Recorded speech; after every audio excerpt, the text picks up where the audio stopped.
City of Smiles. Alam nyo ba kung saan ito? Bacolod City, Negros Occidental.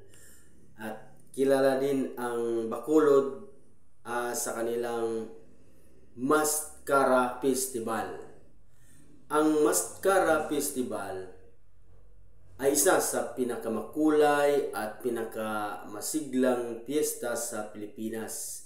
Ito ay ginaganap tuwing Oktubre sa Bacolod City, Negros Occidental.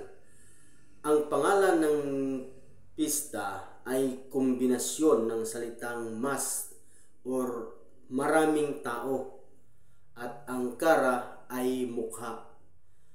Kaya ang literal nitong kahulugan ay mukha ng maraming tao or mascara. Nagsimula ang Mascara Festival noong 1980 sa gitna ng mga hamon sa lungsod ng Bacolod. Una ang bumagsak ang industriya ng asukal na siyang pangunahing hanapbuhay ng mga tao roon. At ang pangalawa ay ang isang trahedya ang nangyari nang lumubog ang barkong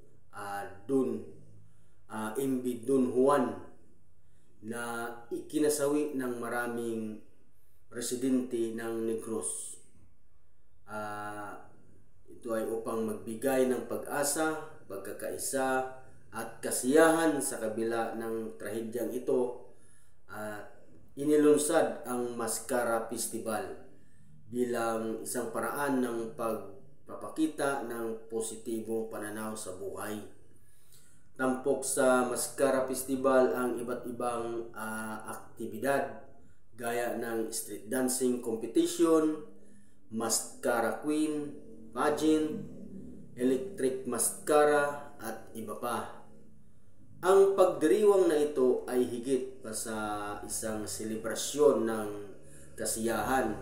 Ito ay isang simbolo ng pag-asa at pagmamalaki ng Bacolod City bilang City of Smiles.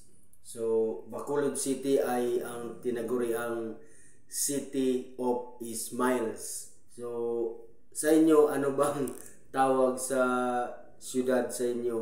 Ang Cagayan de Oro is City of Golden Principe. So, di ba, may mga ganon.